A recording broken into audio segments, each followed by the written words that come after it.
We had an opportunity to go out to the fatal lockpick village. Let me put it that way. Has anybody gone out there? Awesome. Did anybody learn to pick a lock for the first time today? Look at that. That's awesome. Is that the coolest experience ever? Well, one of the coolest experiences ever. Like that? So we definitely got lots of fun stuff to do today, from all the giveaways that we're doing, all these great talks, the fatal lockpick village. Don't forget about the Capture the Flag event going on. So lots of great things to do today, in addition to all these great talks. So I want to say thank you once again to all of our sponsors, especially Georgia Regis University. So if you see Joanne Sexton, please make sure you say thank you for all of her work in making this event happen, and especially making this great facility happen for us. So our next talk is called Doomsday Preppers APT Edition. It's got to be a great talk because it's got APT in it, right? So, ladies and gentlemen, please join me in welcoming Mr. Tanner Payne.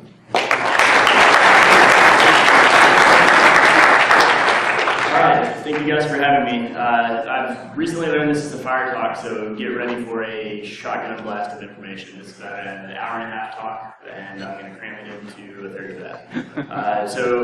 Like I said, I'm Tanner Payne, and I've been working for Mandy at FireEye for a little over 3 years, and the title of my talk is around prepping for Doomsday, and this relates to some work I've recently done with some clients, and it focuses on shedding old habits of sim-related log collection and what actually needs to be collected versus how useful and how bloated it is. So I want to just go over some methods and give you some ideas on what to collect for facilitating detection and investigation.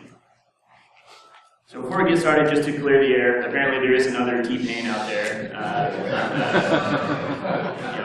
We're not the same person, we're not even related, I've actually never met, but we do have a few things in common. We both have Twitter handles, we like to keep it real. I don't know what he tweets about, but I'll be tweeting the link to these slides as well as some supporting information.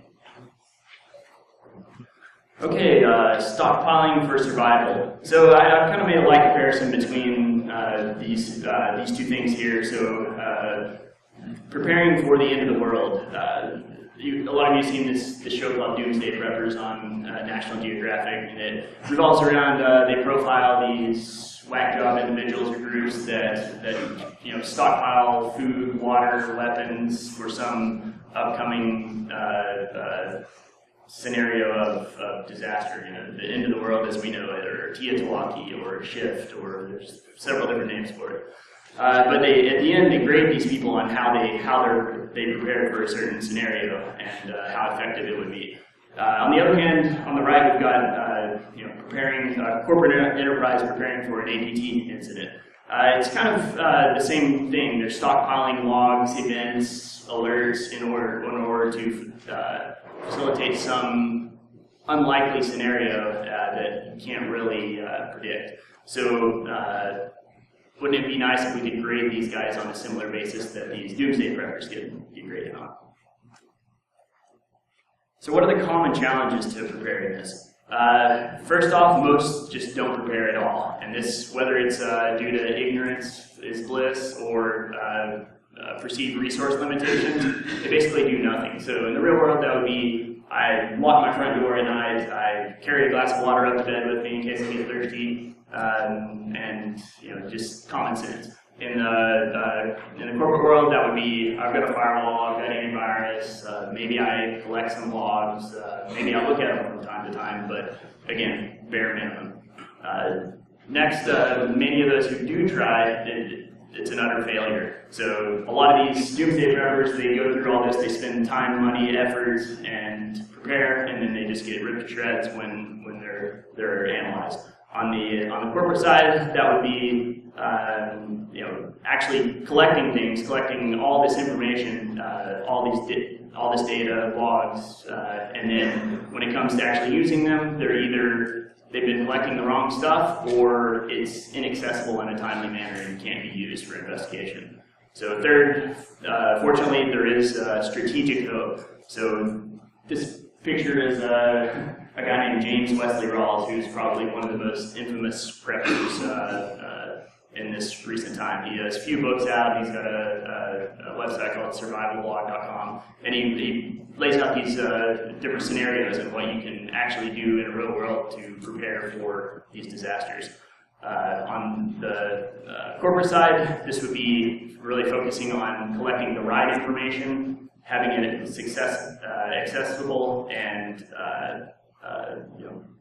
going from there, but there's really no way to apply it until something actually happens. So what I want to focus on from here is collecting the right things. How do we do that?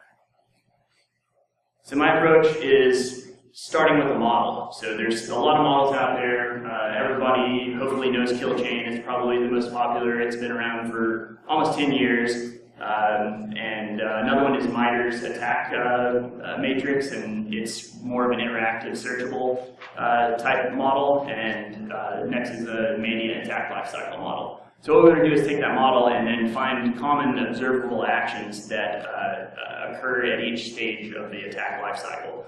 Things like credential dumping, internal or reconnaissance, lateral movement, on and on. And then from there, we want to identify data sources that capture those actions. So these data sources need to be existing or obtainable, so they're already being generated on the network, or they can easily be obtainable through configuration changes or adding sensors.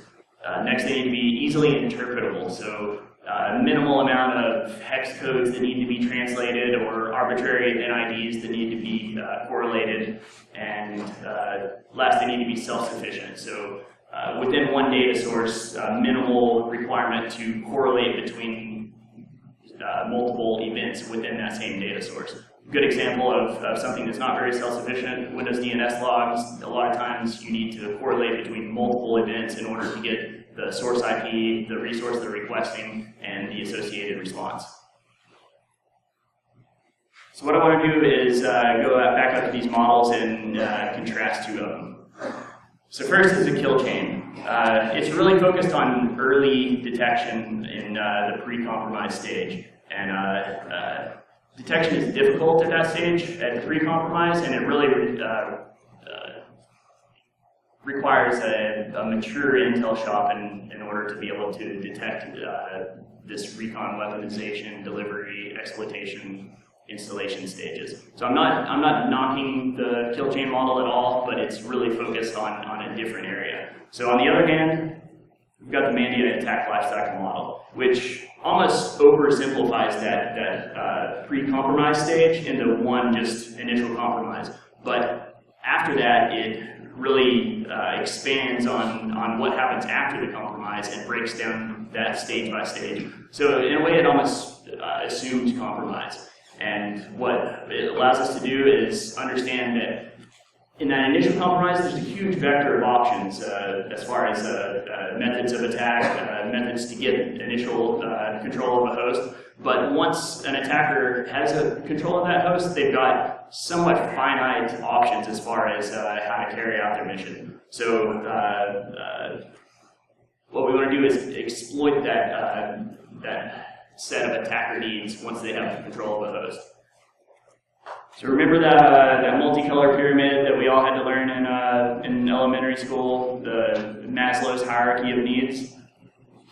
We can kind of apply that to what's happening here. So once control is established, an attacker is going to need certain things. They're going to need orientation. They're going to need to understand where they have landed in an environment, what they're after and where it is, and then the optional paths in order to get from A to B. They're also going to need credentials. So in order to get from A to B, they're going to need credentials and access to get there. And these can be effective credentials, what was involved in the initial compromise. That can be local credentials, what's available on the local host that they have, or that can be remote, what's immediately accessible within an enclave. And last, they need tools to carry out the rest of the mission. These can be exogenous tools, things they have to pull down after they have control in order to carry out the mission, or they can be endogenous, so things that are on a host that are available and can be used in a malicious sense. So what I'm going to do is I'm going to take the Mandiant model and take it through stage by stage and identify some, try to understand what's going on at the stage, give some indicators that may capture this activity, and identify some data sources that may capture these individual indicators. So let's start with the initial compromise. The goal here is to gain initial access to a system. It's usually going to involve some combination of vulnerability, an exploit, and a user-initiated action. And whatever that may be, it's going to boil down to causing a machine to execute arbitrary code. Now, just to stop here, you see I've divided the data sources into 3 logical silos. We've got network, host, and infrastructure. The initial stage is going to have some vertical traffic through an egress point, so the network stage is going to, or the network silo is going to be pretty important.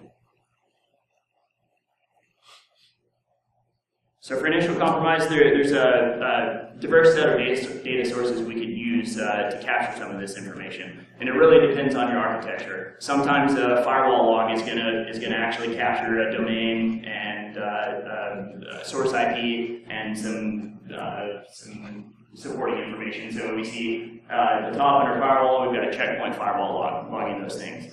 Other environments, the firewall may be layer 3 only, so we've got to go to proxy logs that may be an authoritative source for domain activity. So at the top we see under web proxy, we've got blue code proxy SG at the top, logging domain source IP, and also we have Cisco Ironboard log, basically logging the same thing. And other environments are going to have to rely on DNS logs. And again, we've got a bind DNS log at the top, and we have a row DNS log right below it, virtually logging the same useful data. Next is establish a foothold. So an attacker here is going to seek more reliable control of a host. So that means they may migrate into a more stable or reliable process on a host and pull down additional tools they need to complete the mission. And once they do that, they're equipped for the rest of the mission. So useful data here can be Windows firewall activity, which is in the security log 5025. May not be useful on its own, but if you combine that with some basic service operations, like 7036 from the system log, which has logged here an odd-looking service that's entered the running state, use these, combine these two together, and it may show a pattern of attacker activity. Next is escalate privileges. So the goal here is to collect artifacts used for authentication. So these can be hashes, tickets, they can either be cracked or passed. And the goal or the result would be to gain authority and move freely within a network or within a system. So notice that the network silo is pretty much out of play here. The control has been established. Privilege escalation or cred dumping is going to be carried out on the host or from host to host in the lateral sense. So this is a good example of data source's relative value. It may be extremely important in detecting the initial compromise, but it may be, once C2 is established, it may be irrelevant for detecting privilege escalation. So here we have the execution of credential stealing tools. This can be detected by file name, image name, MD5, but it really, this is a stage that is most tool reliant. So there's a lot of tools already out there that can be downloaded and used. Windows Credential Editor, PW dump, GSEC dump, things like that. They're often seen in this stage. And through process creation, actually this is a sysmon event. If we can log the file and hash and the associated data. Next is internal recon. So the idea here is to get oriented with the victim's environment and have a better sense of where they need to go. This is often involved with using native tools that are already on the Windows system, and the attacker's goal is to get a better understanding of the environment.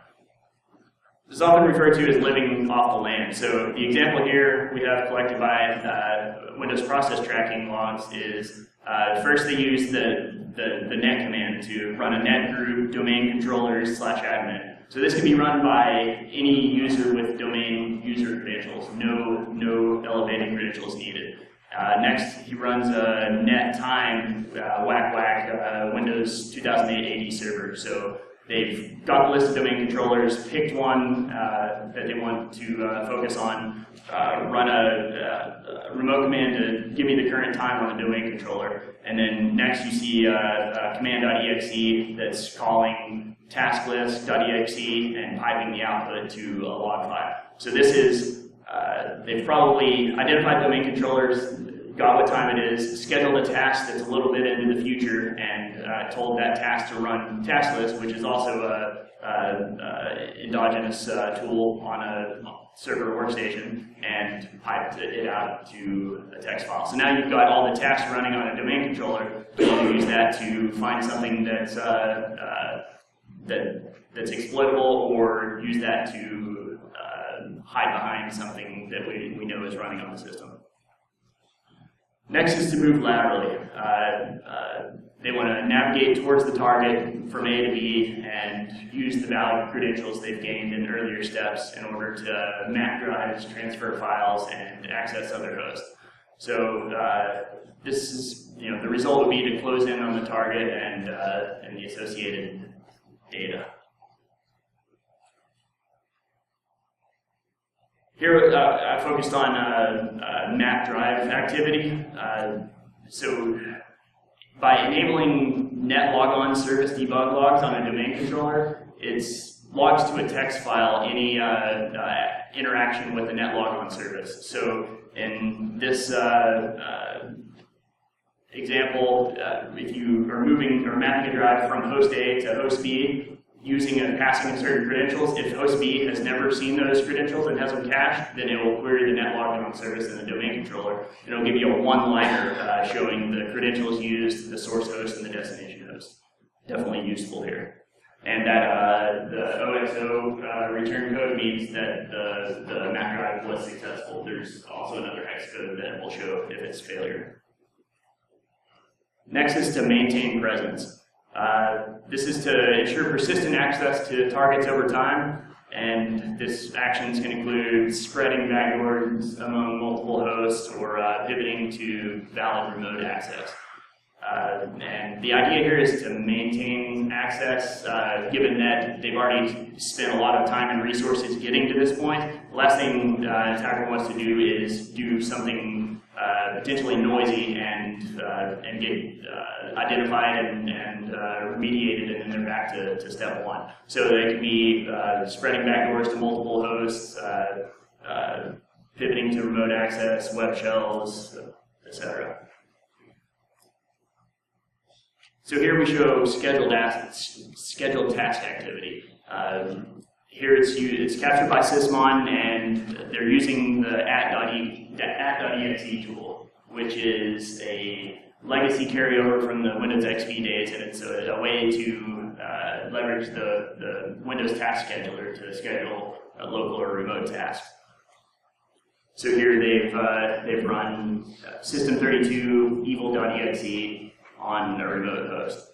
The other option that I have is app blocker, which can really log some good information about evidence of execution. So app blocker being something that's somewhat difficult to implement.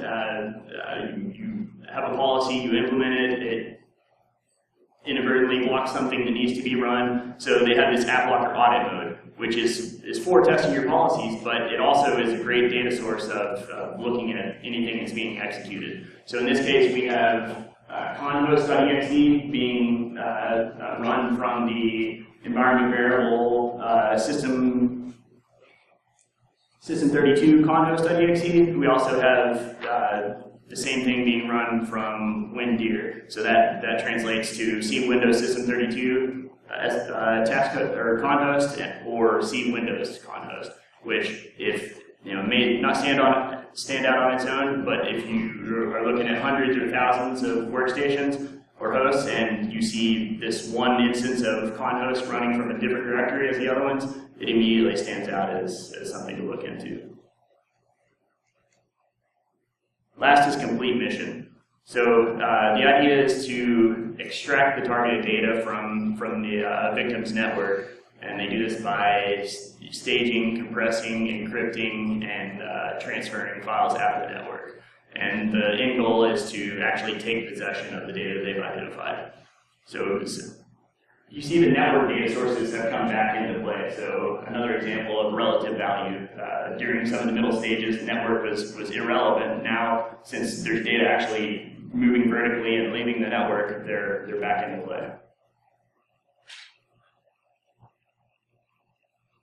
So we're focused here on things leaving a network, and this can be captured as suspicious connections or suspicious file types. So at the top we've got bro FTP logs showing FTP connection to an external IP address and the internal IP associated. Hopefully you're not allowing external FTP connections, but if they are allowed, then this is useful data to have. And also suspicious file types. So in this case, we have bro files that's logging information about files traversing a sensor. And one of the most useful fields within this is the MIME type. So the MIME type will show roughly what type of file it is. So in this case, it's a RAR leaving the network, which kind of is not normal in everyday activity. All right, pulling it all together. The ideal scenario would be to decorate all these stages with useful data sources that facilitate detection as well as investigation. Detection helps you identify the stage of the attack because you strategically selected data sources based on a stage. Once you detect, you can peg it to a stage and then use the adjacent stages to more or less walk the model and identify additional attacker activity. And to leave you with this, many data sources are already present within the system. They just may not be collected, and others are just a matter of configuration. All right, I appreciate your time, and I'll turn it back over. Great talk.